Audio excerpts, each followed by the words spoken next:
Last class में हमने पढ़ा था prove that no zero sequence current can flow in line connected to a delta connected system. आज बात करते हैं हम स्टार कनेक्टेड सिस्टम के, और स्टार कनेक्टेड सिस्टम में ये प्रूव करना है, prove that for a three phase three wire system without neutral zero sequence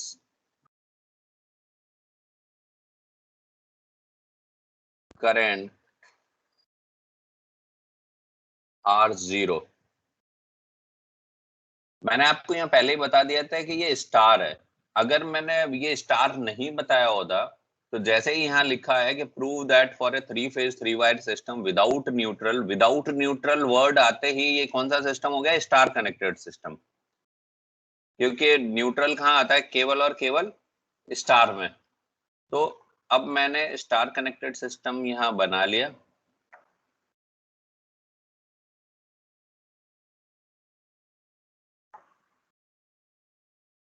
ये स्टार कनेक्टेड सिस्टम है but without neutral, means three phase three wire है यहाँ।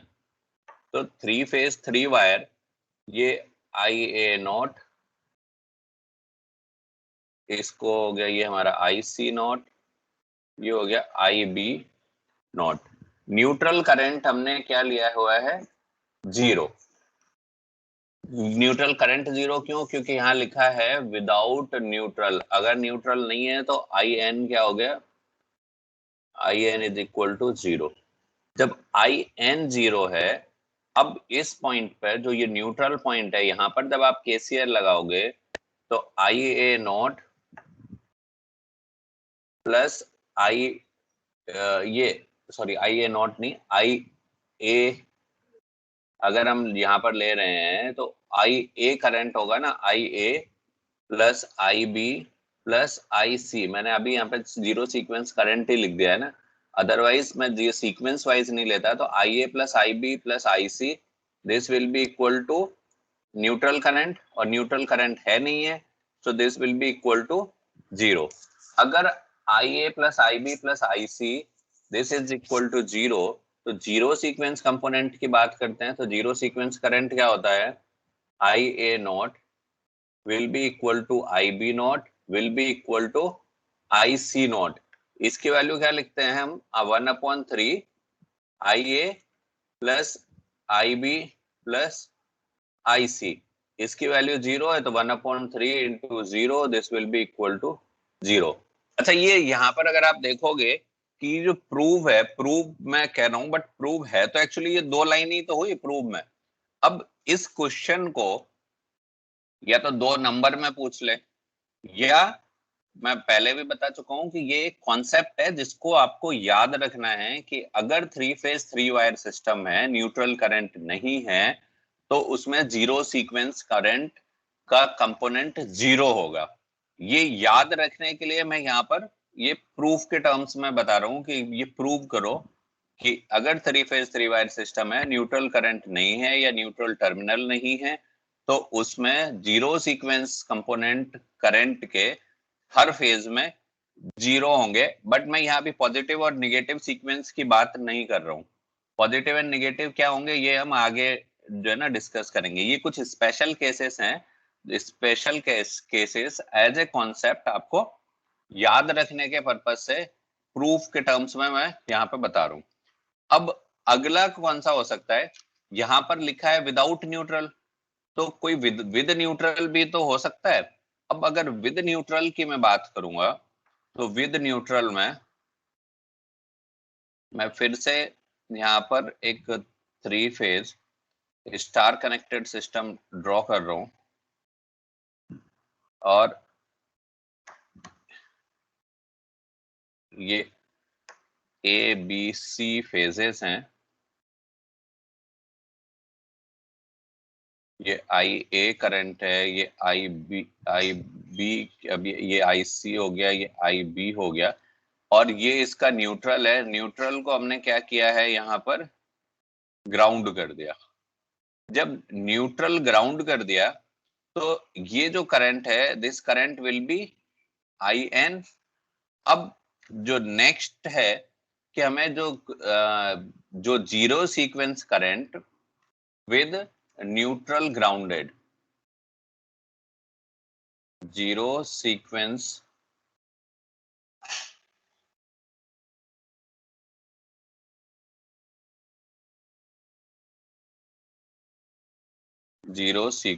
Current with neutral grounded. जब neutral ground कर दिया तो इस केस में आई एन विल बी कितना होगा? आई एन की value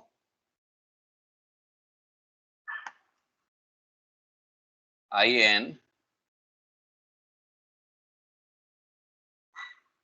this I N will be equal to, star connected system में अभी आप देखोगे तो आई एन की वैल्यू क्या है? I N will be equal to I A plus I B plus I C, यही होगा?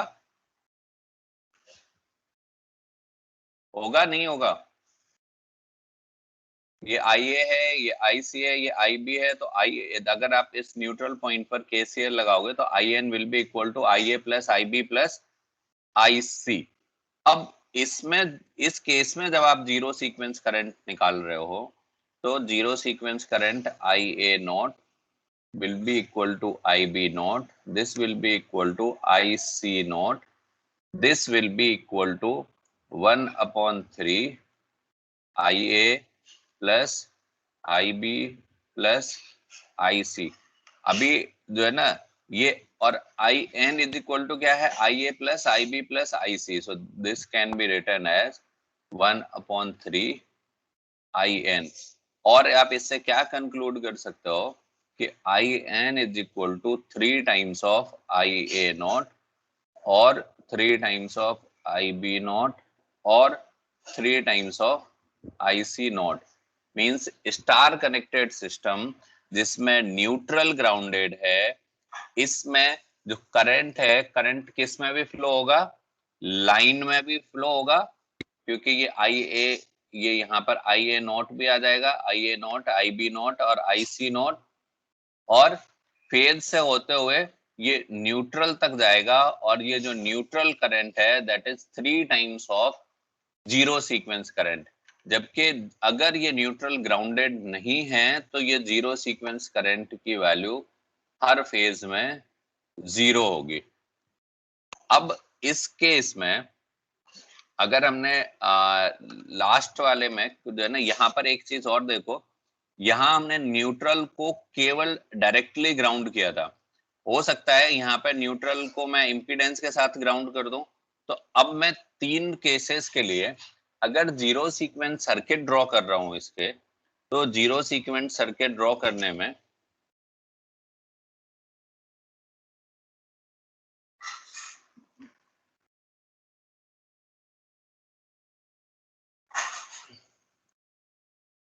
जीरो सीक्वेंस ड्रॉ करने के लिए क्या हो जाएगा? जिसमें न्यूट्रल करंट फ्लो नहीं हो रहा, तो ये आपका हो गया 3 फेज सर्किट, जिसमें आपने तीनों के पर फेज, ये तीनों फेजेस के पर फेज इंपीडेंस ले रखे हैं।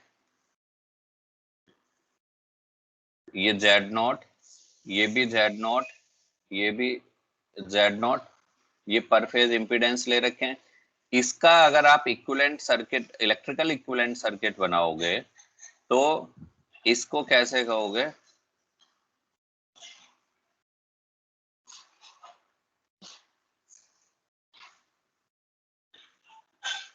ये Z0 हो गया, ये फेज हो गया, और ये न्यूट्रल हो गया।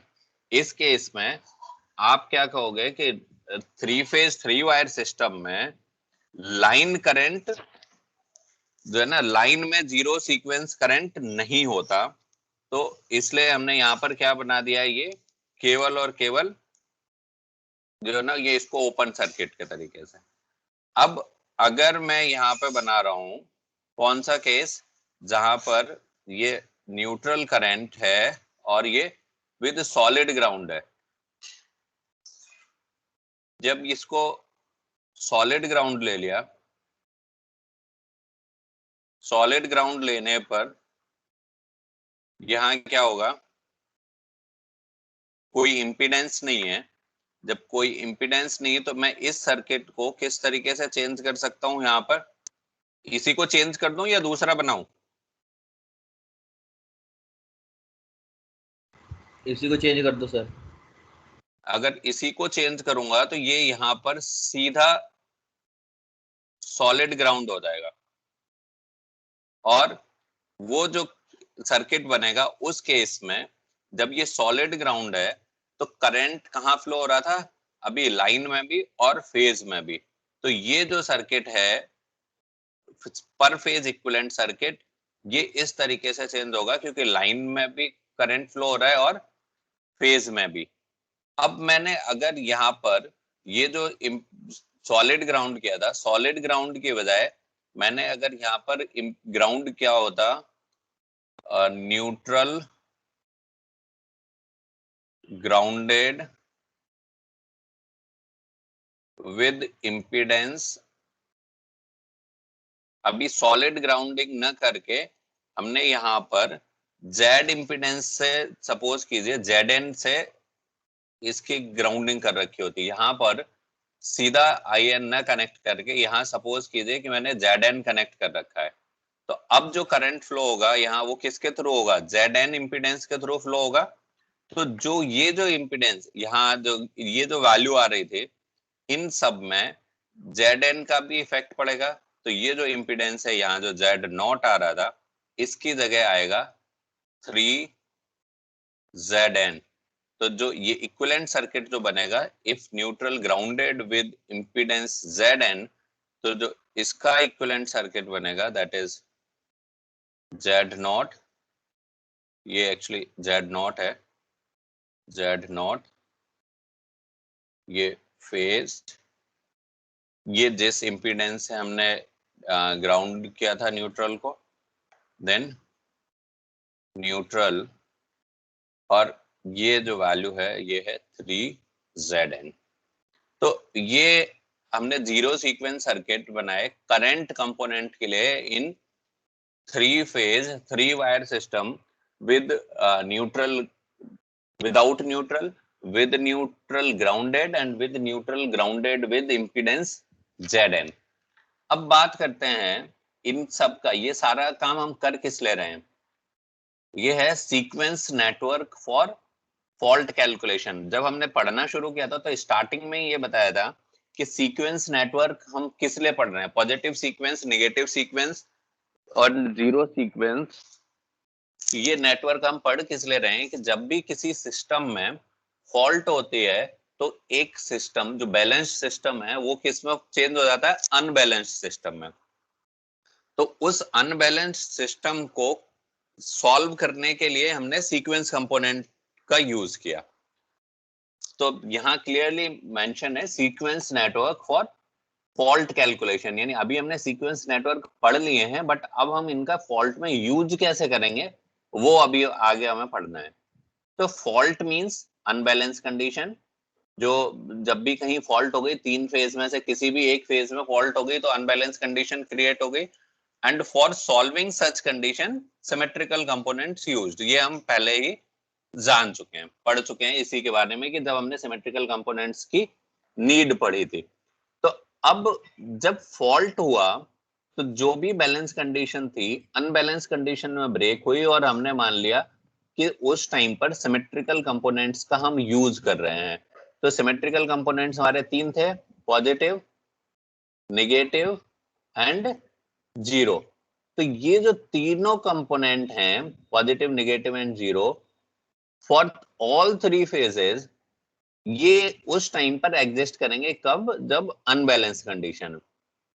तो एट फॉल्ट हम क्या मान सकते हैं, we can assume injection of these 3 components in system, पहले नहीं थे बट फॉल्ट के टाइम पर हमने इनको इंजेक्ट किया। तो फिर इसके बाद क्या हुआ, ये फॉल्ट के टाइम पर इंजेक्ट कर दिया, फॉल्ट के बाद क्या हो गया फिर positive negative and zero sequence, क्योंकि उससे पहले तो बैलेंस कंडीशन है। तो to determine post fault voltage and current we need to determine the response of system to each component set.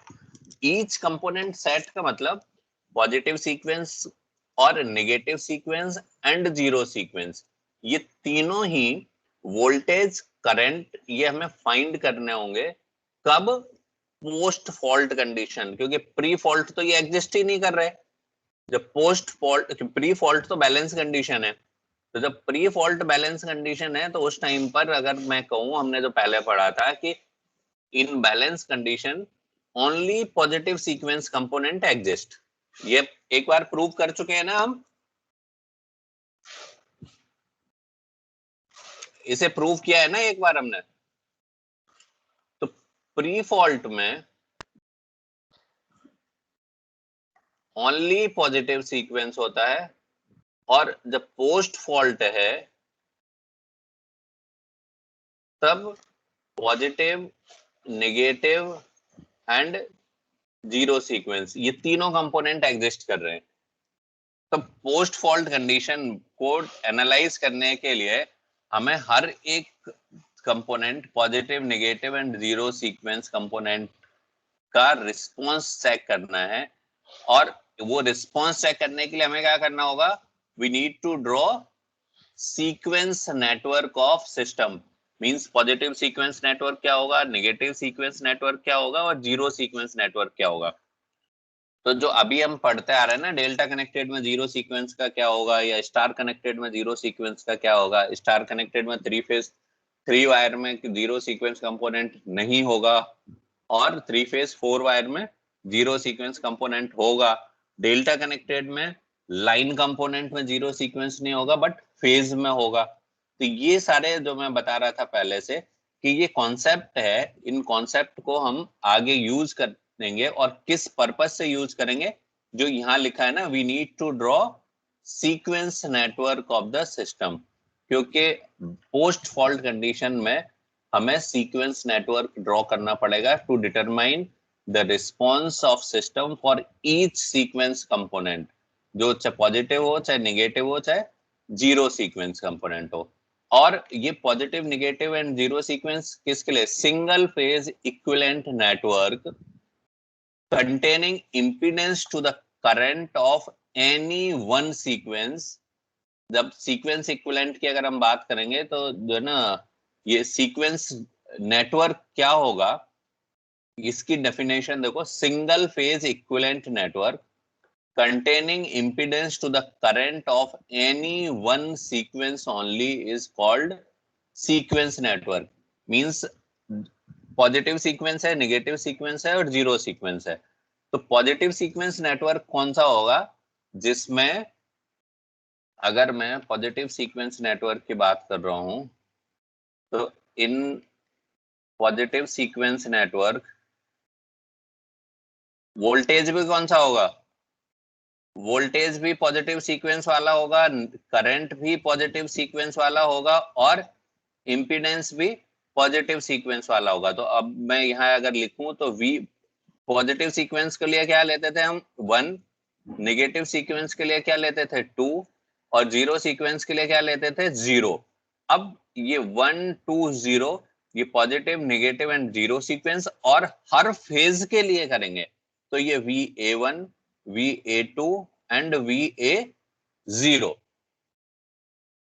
मतलब समझ में आ गया ये यहां तक, कि हमें हर फेज का सीक्वेंस नेटवर्क ड्रॉ करना है। तो अब बट हर फेज में क्या है कि हम पर फेज बेसिस पर एनालिसिस करने के लिए ही सीक्वेंस कंपोनेंट की बात कर रहे थे। तो किसी भी एक फेज के तीनों सीक्वेंस कंपोनेंट को हम ड्रॉ कर लेंगे, इनका सर्किट ड्रॉ कर लेंगे। अगर और मैं थोड़ा सा डिटेल में जाऊं तो आप ये मान के चलो कि जो बैलेंस कंडीशन है, दो कंडीशन है, एक है बैलेंस और एक है अनबैलेंस कंडीशन। तो जब हम एनालाइज करेंगे बैलेंस कंडीशन कौन सी होती है? Pre fault condition. और अनबैलेंस्ड कंडीशन कौन सी है? Post fault condition. तो प्री फॉल्ट कंडीशन में जब हमें एनालिसिस करना है तो हमारे पास क्या होना चाहिए? VA, VB, VC, similarly IA, IB and IC, और पर फेज इंपीडेंस होना चाहिए हमारे पास ZA, ZB और ZC। इतने पैरामीटर होंगे तो हमारा एनालिसिस का काम हो जाएगा। हमारे पास एनालिसिस करने के लिए सफिशिएंट वेरिएबल्स अवेलेबल हैं। बट पोस्ट फॉल्ट या अनबैलेंस कंडीशन में, क्योंकि बैलेंस कंडीशन नहीं है, इस केस में क्या करते हैं हम? पर फेज में, पर फेज बेसिस पर कैलकुलेशन करने के लिए किसी भी एक फेज का कैलकुलेशन कर लेते हैं। चाहे तो आइदर हम ए फेज का कर लें और बी का कर लें और सी का कर लें। बट अनबैलेंस कंडीशन में ए बी सी तीनों एक जैसी नहीं रहेंगी। तो हम करेंगे क्या? यहाँ पर 3 फेजेस हो गई। एक हमारी ए फेज है, दूसरी बी फेज है और तीसरी सी फेज है। अब क्या होगा? ए फेज में भी पॉजिटिव सीक्वेंस कंपोनेंट होगा, नेगेटिव सीक्वेंस कंपोनेंट होगा एंड जीरो सीक्वेंस कंपोनेंट होगा। सिमिलरली बी में भी पॉजिटिव सीक्वेंस कंपोनेंट होगा, नेगेटिव सीक्वेंस कंपोनेंट होगा एंड जीरो सीक्वेंस कंपोनेंट होगा। एंड सिमिलरली सी फेज में भी पॉजिटिव होगा, नेगेटिव होगा एंड जीरो सीक्वेंस कंपोनेंट होगा। जब तीनों फेज में 3-3 कंपोनेंट आ रहे हैं, अब क्या करेंगे? इनमें हम इनके पॉजिटिव के लिए अब क्या जरूरत पड़ेगी? जो पॉजिटिव सीक्वेंस कंपोनेंट है इसके लिए हमें वेरिएबल क्या चाहिए होंगे? पॉजिटिव के लिए V1, I1 and Z1। Negative के लिए क्या चाहिए होगा हमें? V2, I2 and Z2। Similarly zero के लिए क्या चाहिए? V0, I0 and Z0। अब आप देख रहे हो कि पोस्ट फॉल्ट तीनों फेज का एनालिसिस करना है, तो तीनों में अब पर फेज करना है तो हम पहले ए फेज के लिए ही 3 कंपोनेंट निकालेंगे, पॉजिटिव, नेगेटिव एंड जीरो। जबकि यहाँ पर हमें पॉजिटिव, नेगेटिव एंड जीरो की जरूरत नहीं होती थी। क्यों?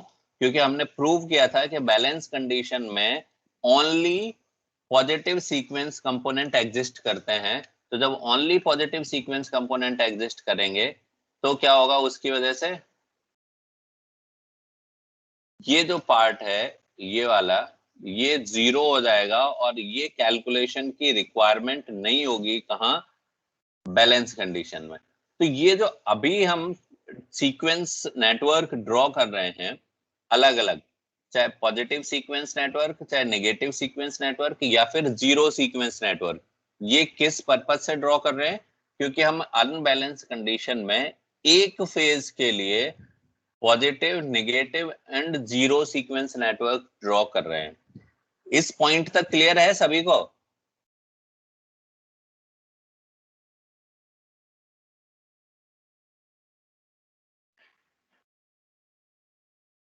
हेलो?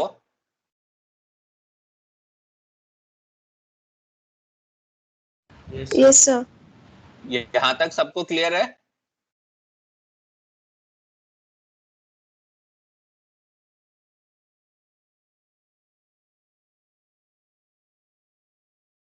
देन इसलिए अब क्या कहेंगे हम कि thus a sequence network may be defined as an equivalent network for balanced power system under an imagined operating condition such that only one sequence component of voltage and current is present in the system.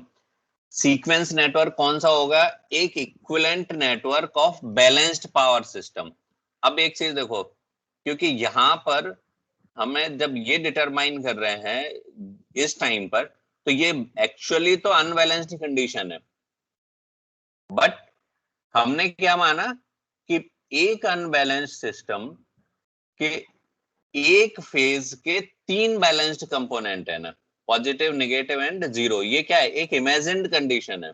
तो इसलिए thus a sequence network may be defined as an equivalent network for balanced power system under an imagined operating condition। ये exist नहीं करती, इसको हमने imagine किया है to simplify the problem. और किस तरीके से इमेजिन किया है? such that only one sequence component of voltage and current is present। Means हम ये मान के चल रहे हैं कि जब पॉजिटिव सीक्वेंस कंपोनेंट है तो पॉजिटिव सीक्वेंस वोल्टेज केवल पॉजिटिव सीक्वेंस इंपिडेंस में इंपिडेंस के अक्रॉस अप्लाई होगा, यानी जो पॉजिटिव सीक्वेंस करंट है that will flow only through positive sequence impedance, बाकी से कोई मतलब नहीं है। यानी एक और चीज हम यहाँ कंक्लूड कर सकते हैं कि जो भी सीक्वेंस इंपिडेंसेस हैं उनके बीच में कोई म्यूचुअल इंडक्टेंस नहीं होता। Mutual impedance is 0 in all sequence impedances। इसको आप ऐसे इमेजिन कर सकते हो कि एक रूम में 4 लोग बैठे हैं बट चारों अपने अपने काम में जो है ना मस्त है, या 4 डिफरेंट ब्रांचेस के लोग बैठे हैं, चारों के सिलेबस अलग अलग हैं, चारों अपना अपना कंटेंट पढ़ेंगे, एक दूसरे के कंटेंट से कोई लेना देना नहीं है। Positive sequence voltage negative sequence impedance से उसको कोई लेना देना नहीं है। पॉजिटिव सीक्वेंस करंट केवल और केवल पॉजिटिव सीक्वेंस इंपिडेंस से फ्लो होगा, नेगेटिव सीक्वेंस इंपिडेंस से फ्लो नहीं होगा। अब जब इसको हम सॉल्व कर रहे हैं, टाइम हो गया ना आप आज की क्लास का? यस सर, हो गया। चलो नेक्स्ट क्लास में ये जो है ना, यहाँ से सीक्वेंस कंपोनेंट को हम नेक्स्ट क्लास में और कंटिन्यू करेंगे, ये जो इनके इक्विवेलेंट सर्किट ड्रॉ करने वाला है। ठीक है? ठीक सर।